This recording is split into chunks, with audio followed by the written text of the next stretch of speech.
Welcome to the Motherhood Alliance podcast, the podcast dedicated to empowering moms and families on their health and wellness journey. I'm Brittany Suttner. And I'm Drea Brit. Together, we're here to explore holistic approaches that go beyond conventional medicine. Each week, we dive into topics that matter most to you. Everything from nutrition and mental health to alternative therapies and natural living. And whether you're a new mom navigating the early stages of parenthood or a seasoned pro looking for new ways to support your family's well-being, you're in the right place.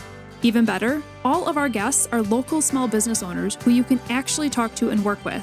You can learn more about today's guest and connect with hundreds of other health and wellness professionals through our informative and easy-to-use directory at motherhoodalliance.com.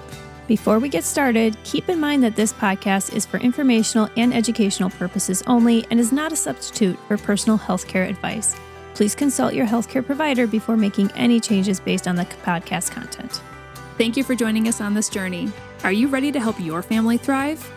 Let's get started. Hi, we are Britt and Drea from motherhoodalliance.com, and we are excited to welcome some guests that many of you have asked for more information about, ourselves.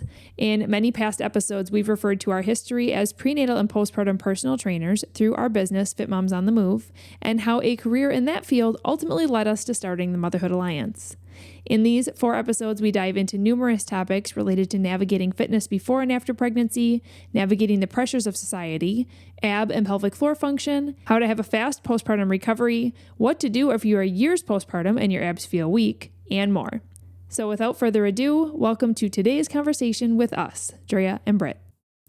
Hello, everyone. Welcome back to our 4-episode series with Drea and I talking about our other business that we started 11 years ago, Fit Moms on the Move, and that has eventually led us to starting the Motherhood Alliance. But we oftentimes get questions about what do we do? What's our history? And so here we are sharing all of our deep knowledge from our prenatal and postpartum personal training experiences. And in this episode, you're going to want to get out a notebook because we're going to be talking about things that you may not have ever heard of before. In episode 1, we kind of perked some ears when we talked about how a woman's body changes during pregnancy and some common imbalances women may experience. So we're going to be diving into those, some big hitters, not all of them, but some big hitters in this episode. So let's start out by talking about how a woman's body commonly changes throughout pregnancy. So Drea, do you want to kind of just run through high level, just rattle off some things that change in a woman's body during pregnancy? Oh, boy. I know. It could be a list. Yeah. So, I mean, first of all, hormones are huge, right? So that is one of the main factors and driving factors behind the changes that the woman actually goes through. So Relaxin is big. It actually helps the joints get kind of lubricated, ready for birth. And obviously the point of that is to get the hips ready for birth, but those joints are actually all affected. So Relaxin is part of it. Our hips shift, the abs separate as our babies start to grow even more.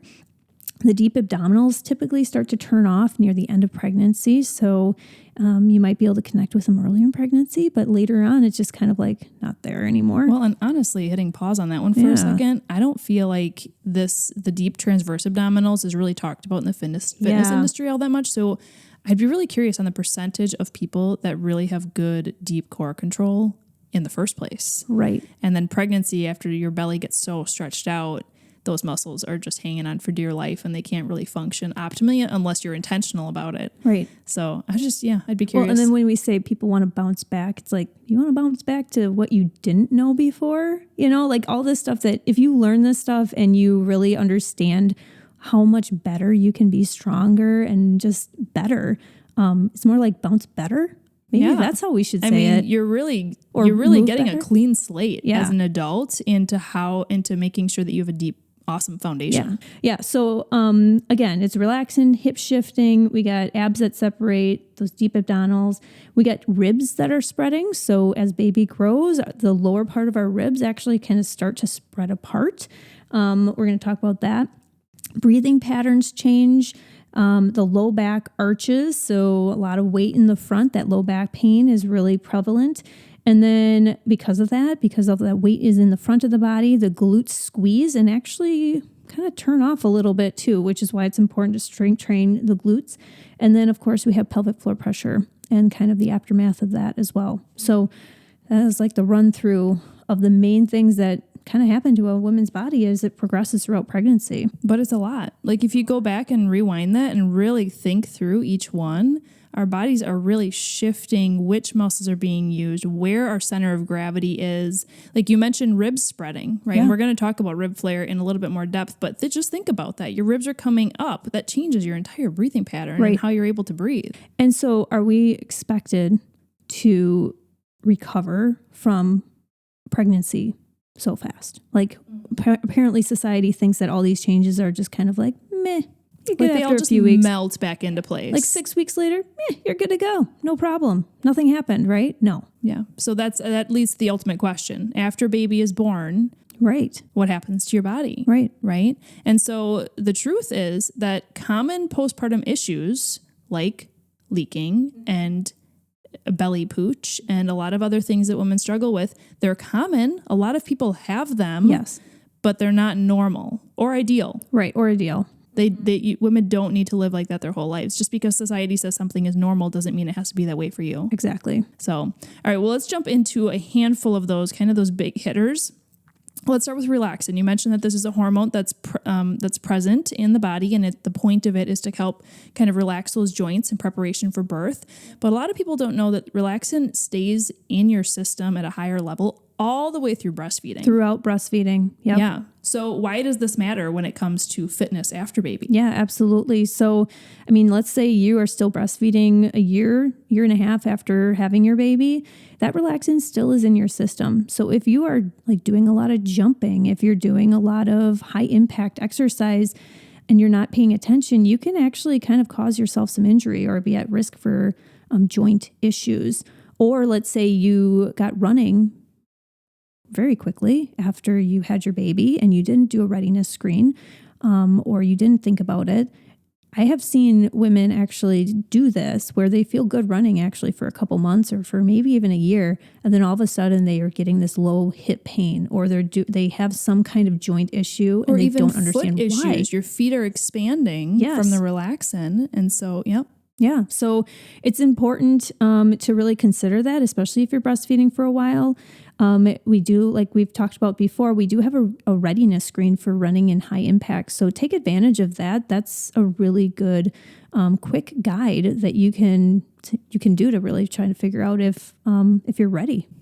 For the high impact. Another big one is ab separation. And so the technical term for this is, you can say it a couple different ways, diastasis recti or diastasis recti. You'll hear it said different ways. It's the same thing. But essentially it's the separation of the rectus abdominis muscle, like separating as baby grows. And the six-pack muscle. Yep, the six-pack muscle that you see on the outside. So if you really think about, they're next to each other prior to pregnancy, and then as baby grows, your belly gets pushed out, and so those muscles kind of separate, and that linea alba in the middle, that gets stretched a little bit.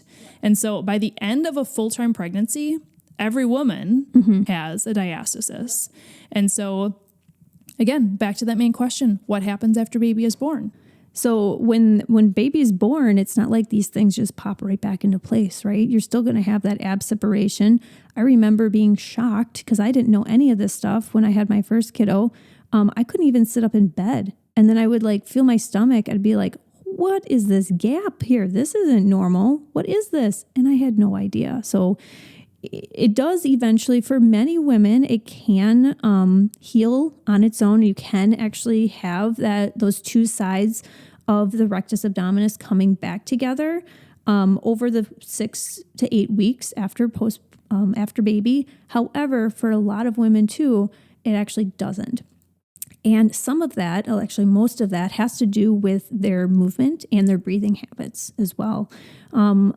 A lot of this stuff that we are actually going to be talking about in this episode is all listed in our physical confidence course. We go into deep detail on each one of these different things, including diastasis recti too, and how to assess yourself and how to really use your breathing and your deep core connection to to heal that. Yeah. And just to give people a high level insight into this is that you can actually see how wide your abdominals are by using your fingers. And so we walk you through that in that course. Like Drea said, it's kind of hard to do that without a video going right now since this is just audio, but you're going to see how wide your abdominals are separated, as well as how deep your fingers go and how squishy. And so there are multiple areas you should be looking at. And then in that course, we do walk you through what your results kind of mean. But just know that having a diastasis that is really squishy or significantly wide, like more than 2 finger gap, it can lead to a lot of challenges. Yeah. And so it really should be corrected. But most doctors are not testing for this.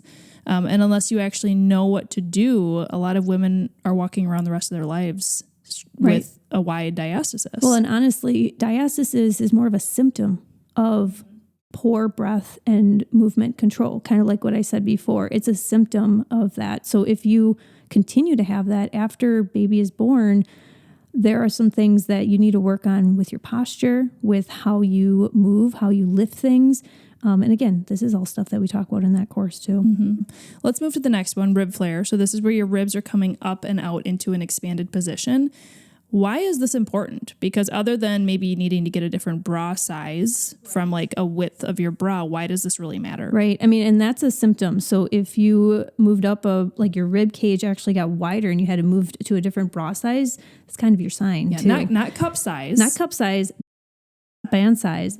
So the thing about when you have baby in your belly and your ribs are pushed up, you feel like you really can't get some great breaths in, right? So you kind of have a really shallow breathing. You tend to breathe through your shoulders a little bit more. And then once baby does come out, for some women, that rib actually stays really wide. And so you're in a state of inhalation, which actually is a problem because you're kind of really honing in on that sympathetic nervous system. So when you're in a state of inhalation, it actually makes your body kind of panic in a way. Like a state of stress. Right, kind of in a state of stress. So I think of sympathetic nervous system as stress, SS, right? You want to hone in on that parasympathetic nervous system, which I think of as peace. That's just kind of how I remember those things. So when you're able to actually get a big breath in and able to let it out completely, and your rib cage is actually down where it's not stuck in that higher position, you're able to really focus in on that parasympathetic nervous system, which is going to help you with everything, right? It's just going to really help you have that more peaceful and not so stressful kind of feeling all the time. Yeah. So if you think about somebody who has ribs that are functioning well, right, are in a good position, when you're breathing in and out, it's kind of like an umbrella opening and closing. And so when you're in pregnancy, it's almost like your umbrella is stuck in that open position. And now how are you supposed to breathe? Yeah. So this really should be corrected, right, and help to bring your ribs back down into the state where they can find some good movement. Another thing about rib flare, and this is a funny story about me, is that it can be one-sided as well. And that can lead to a whole ricochet of issues. So just think about if one side of your rib cage is in a normal or ideal state, and then the other side of your rib cage is flared up, that's gonna impact your entire kinetic chain on that side of your body. I mean, maybe your shoulder is raised a little bit, but maybe not. Maybe the impact goes down to your hip or down to your knee. Right. And well, the reason why you had that is because the way you were holding your daughter. Yeah. So I was constantly holding my daughter on my left hip because I'm right-handed. Right. And so it can be from pregnancy, but also can be from daily activities. If you drive and you always lean a certain way, you could be giving yourself one-sided rib flare, and therefore causing maybe some SI joint pain or low back pain on one side as well. Right. But Drea and I were learning about all of this stuff in our certifications. And so we decided to kind of take some pictures of ourselves. And I'm in my sports bra and she gets above me to take my picture and she goes, "Oh my gosh." And I just look at her, I'm like, "What's wrong with me?" She takes pictures. She shows me I have significant one-sided rib flare and I had no idea. But your hips, you did have hip pain. I did have one-sided SI joint pain. And it makes sense. Yeah. Yeah. So the good news is that, oh my gosh, my ribs, this is like bony part of my body. Can it be fixed? Yes, you can fix this. You can. And it comes with breathing. It does come with some exercises. Can't go into it too much right now because you really do need a video on this. But it is stuff that there are things that you can do to really start breathing optimally again. Mm-hmm. That is one that very few people are talking about. And so definitely want to check yourself to see if you have one-sided or both-sided rib flare. Now, another heavy hitter is those deep core muscles. We keep kind of referencing these. These are called the transverse abdominal muscles. This is like a corset. So these muscles wrap all the way around your abdomen like a corset. There's upper, middle, and lower like levels of them, just meaning they go all the way from up by your rib cage down towards your pelvis. And these muscles are important during pregnancy and birth because they actually help you to push the baby out. But with most women, like we've talked to in our episodes before, this muscle tends to get turned off in pregnancy because it's our deepest muscle, so it gets stretched really far, and a lot of people don't have great TA or transverse abdominal strength going into pregnancy to begin with. And so if you can stay in touch with this muscle during pregnancy, it can be a game changer in your birth experience. But then if it does happen to turn off, how do you reactivate a muscle that you can't feel?